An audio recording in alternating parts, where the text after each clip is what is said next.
Hey everybody, this is Craig from Nine Games, and let's talk about Last of Us 2. Right? Talk about Last of Us 2, but this one's full of spoilers. Because I don't whatever. I wanna talk about it because I'm hearing so much stupid shit, right? I did a video yesterday asking where all the hate's coming from. Beat the game. Still don't see where the hate's coming from unless you didn't play it. And then I thought about something. Here's the spoiler part. I think people are really angry at the end of the game because the last fight is just a straight up ripoff of what happened in the end of Metal Gear Solid 4. It's a punch fight. It really, like, as I was doing it, I was like, this was Ocelot and Snake, like, hands down, and that's what it felt like. But it was well done. The ending wasn't even actually the ending that people are complaining about. Let me lead up to the ending. What made it actually effective, even though I knew what the ending was going to be. This is what made it effective for me. So leading up to the ending, where you're going to be Abby. You're going to be Ellie going to look for Abby, because you play through the first half of the game as Ellie, you play through the second half of the game as Abby, and then you go back to playing as Ellie looking for Abby. So it shows the scene at the barn dance where Dina kissed Ellie, and then the guy came out and was like, "We don't need any more fucking loudmouth dykes in here." And then Ellie started a fight, and then Joel came in, and Joel said some shit, and then Ellie was like, "You don't need to fucking stand up for me," and just talk to him like a piece of shit, 'cause she was angry at him. And then it cut there. So the way that it was said in the beginning, where someone, I think Jesse was talking about, "Are you and Joel okay?" And she's like, "We're fine." At that point, I was like, "Oh, that's awful," because that's the last conversation she had with him before he had his fucking head caved in. And I was like, "That's bad. All right, that gets me in the feels." And then it showed the actual last conversation, and then that got me even more in the feels, because she was like, I'm willing to forgive you, or try to forgive you. And then Joel was happy. And then the next day he fucking bit it. I feel bad for the people who got so worked up that they stopped playing when Joel died. I know a couple people that stopped playing right when Joel died, thinking that was the end of the story arc. The way that it was presented out through flashbacks for each of the characters, I think, was more effective than having it go all the way through to that point, having them die, because it would have been a good chunk of time, and then having them die, having all the flashbacks happen in one spot, and then having the future or the now happen now, because it kept me guessing the whole time. Like, that Ellie was gonna. You knew at the end of the first one, when they announced the second one, that Ellie was going to find out what happened at the hospital. And then you play it through a flashback. I even got excited during my stream because I was running through the hospital. I was like, she made that journey alone, blah blah blah. And then she finds out what the fuck actually happened. And then she grills Joel about it when Joel shows up. And then she's basically like, "I'll go back to Jackson, but we're fucking done. Like, don't talk to me anymore." So she spent a long time being angry at this dude. And you didn't know when it was coming, but you knew it was coming. But to that effect, showing it through a flashback, in the beginning portion, when she's running after Abby, and people are asking, like, why did this girl do this? Why did these people only attack Joel? Why did they let you go? And then she's trying to explain it, like tiptoeing around it. It was effective because I was like, she doesn't know yet. Oh my God, what is she gonna fucking have a final showdown and then they're gonna say what happened? No, that's not what happened. So it subverted my expectations. So although I knew exactly what was going to happen, and I could have guessed this when they announced it, I didn't know the order it was going to happen. So it was still surprising for me. Um, and then I thought it was funny because I watched the Donkey video today, and he said something that I'm going to say, it's the way I felt.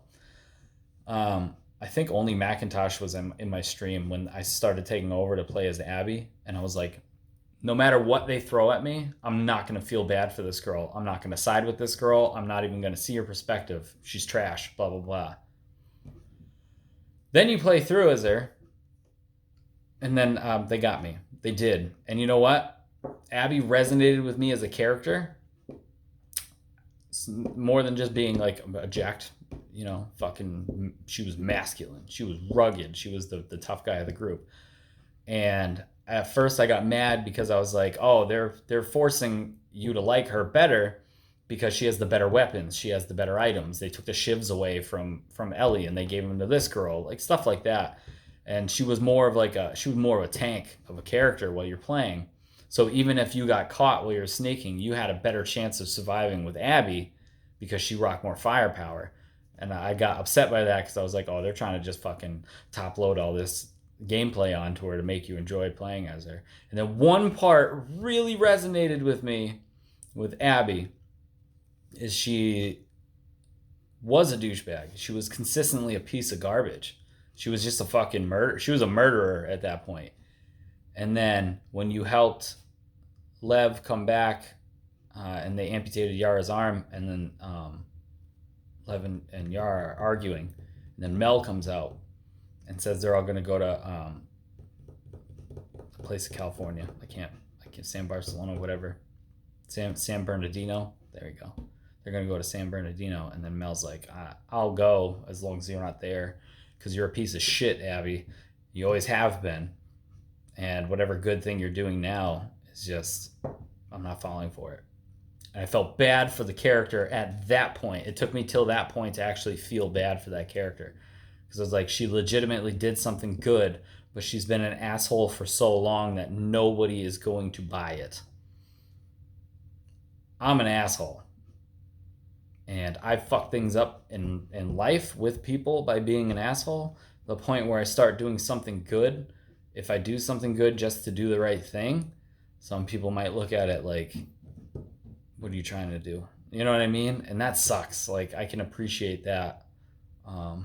If you do so many wrong things and then you try and do something right, people look at you in a shitty way. So that point right there made me feel for Abby. And then, fast forward to the end, she's trying to regroup with the Fireflies. She gets kidnapped, and then when you play as Ellie and you go to where she got kidnapped from, you find out it's been months since Abby and Lev got kidnapped, and you go through that whole compound, and then when you get to the final fight area, Abby's like the same size as Ellie because she's like emaciated. She's clearly been starved and beaten and blah blah blah, to the point where it's not even a fight. Like, she still knocks Ellie around. She bites 2 of her fingers off. But it's not even like a fight, and you gotta feel bad. And the point that I liked that she didn't kill Abby is because Lev was in that boat. And if Abby was gonna be killed by Ellie, Ellie would have had to kill Lev. And it would have been senseless. Because if she didn't, and for whatever reason Lev made it, what would stop Lev from going to find Dina and the baby and Ellie and killing them? And then that shit crushed me too. When she came back to the farm and Dina and the baby were gone. So everyone's like, oh, it's a revenge story. No, it's not a revenge story. It's about the consequences that you get for being selfish from both sides. Ellie lost her potential family and things that she wanted, and even things that Joel set her up for. Once you watch that cutscene where he goes, Dina would be lucky to have you. And she lost it because she was selfish and she couldn't let shit go. And then with Abby, she was selfish and she brought her friends with her and she killed Joel and left the other 2 alive, and her friends paid the price for it. The one that got the least time and story development was the one that people were complaining about who didn't play the game, where they kept saying Neil Druckmann put himself in the game and had himself have sex with the main character, and he made himself a main character. Manny was a side character. Manny was the sidest of side characters. He got shot in the face by Tommy. And then I looked up the voice actor, and the voice actor looks exactly like Manny. So I'm sorry they both have a man bun, but it wasn't modeled after Neil Druckmann. The one that didn't match was the girl who did, I think it was Laura Bailey, did the voice of Abby. She didn't look like Abby at all. But I don't know. Maybe, I said this on another post. I said maybe people, I'm not a writer, so I can't really critique the writing. I personally prefer the way that the story was told. I wouldn't have had it any other way. I guess if you're in the stories way more than I am, I don't know. I guess you could critique it that way. I just don't see where the hatred's coming from. It's not a masterclass in storytelling. I think I've said on here I'd give it a 7 out of 10. I bumped that up after I actually beat it. I would give it a 8 out of 10 because there were bugs in it that pissed me off. And although the combat and gameplay was a lot more fluid, they didn't make any like leaps, massive leaps in improving it. And I understand that it's like they make improvements from Uncharted now to Last of Us to Uncharted to now Last of Us 2, or Uncharted 4 to Last of Us 2. And I guess I could appreciate it that way, but I don't know. I still feel like things could have been a little more different. Take this with a grain of salt because for the last 2 games I played were both Hitman games. So those are masterclass in stealth. And this game was stealth, but it wasn't like, it's not Metal Gear Solid, it's not Hitman. So it's kind of hard for me to detach from that after playing stealth tactical games and then go into this game that's pretty much stealth based. I did have, like I said in my other video, I had a lot more fun using setting traps and then looking out, seeing how many people were there and setting up exactly how I want to attack it. Like I liked that. I died a few times, but it was more of like frustrating death. Like I was out in the open and people had guns on me, and every time I got up, I would get knocked back down. Like that's frustrating. So you got to find a new way to attack it. But it wasn't just like, I don't know. Like I said with Abby, if I fucked up, I could go in heavy firepower and I could take people down. But I did have a lot of fun with the gameplay. But for lack of improvement, and it kind of did feel same. Like the story had the same emotional impact. I think for 2, just because I had characters that I related to more, I think the story had more impact for me in 2. But the story was like dramatic like it was in 1. The settings and environment still look the same. There wasn't any huge improvements, like I said. So, I mean, I give it a solid 8 out of 10. And 8 is an amazing score. And I don't even give scores. So, how's that?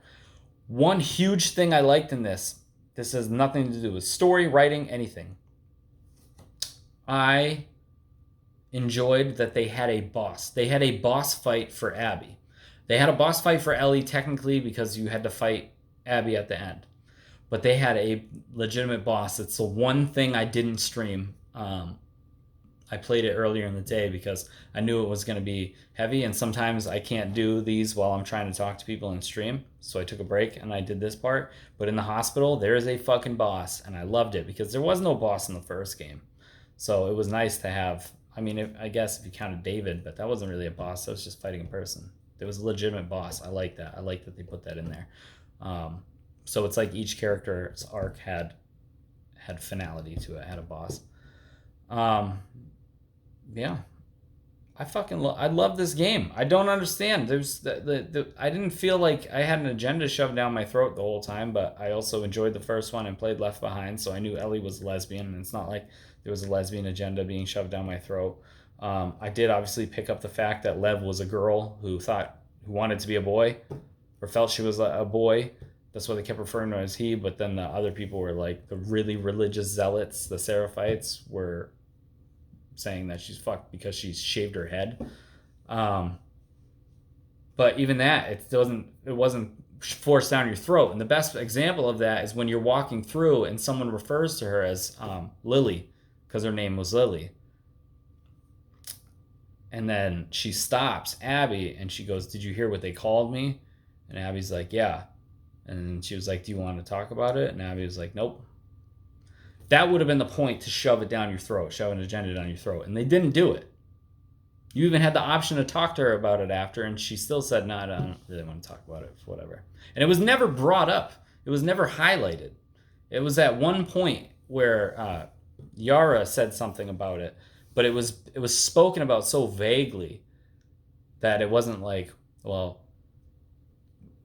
my sister's trans or my brother is trans, and this is the way that you should feel about it. It was just like the sister had regret. She was like, she told me how she felt, or he told me how he felt, and I hit him and I yelled at him and I regret it. Our mom will never accept it. And they go back, and that fucking scene was rough. Dude had to kill his own mom. But yeah, I mean, it had elements of everything. And then someone else said it has a little bit. One of you guys in the comments said it has a little bit of something for everybody. It does.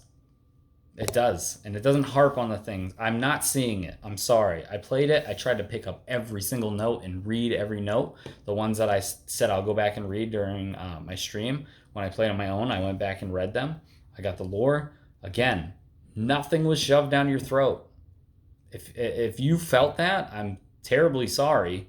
But it just reminded me of the original Night of the Living Dead. Night of the Living Dead had a black lead, and at the time when original Night of the Living Dead came out, that was uncommon. It's more uncommon. He smacked a white woman in the face, and nothing happened. His color of his skin was never talked about in Night of the Living Dead, the original. It was brought up in the remake with Tony Todd, but it was never talked about in the original. And I never even noticed that until George Romero said that, and he goes, I just wrote a part. I didn't write a part for a color. That's the way that it felt in this game. It felt like everybody fit in their spots perfectly, and it wasn't really brought up unless it was a part or a small part of the story, which was at the end, the line that I said when Seth said, we don't need any more loudmouth dykes. It was really the only part, and that was just something that fueled tension between Ellie and Joel for the night. So I don't know. I think the fucking story was amazing, and even though the spoilers were there, it did nothing. It did nothing to damage the game for me. I'm telling you, even if you just had all these spoilers from me, there's still so much more I didn't even talk about. There's something else I can relate about with Abby, between Abby, Mel, and Owen.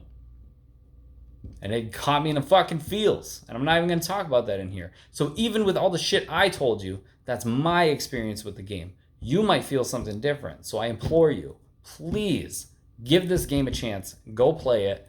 And don't be stuck in your ways thinking, I hate this game from the outset. I don't want to play it. Or be salty the whole time because you want to be right. But at the end of the day, you could play this game and not like the story at all. It could not be your cup of tea. That's also a possibility. There's games that exist that I don't like. I'll make occasional side jokes about it, but I don't sit here and harp on or review bomb Call of Duty games because I don't like them. So I don't understand the logic in that. I really don't. But thank you guys for listening. This has been a long video. Please go play this game. Thank you for watching. Have a good day.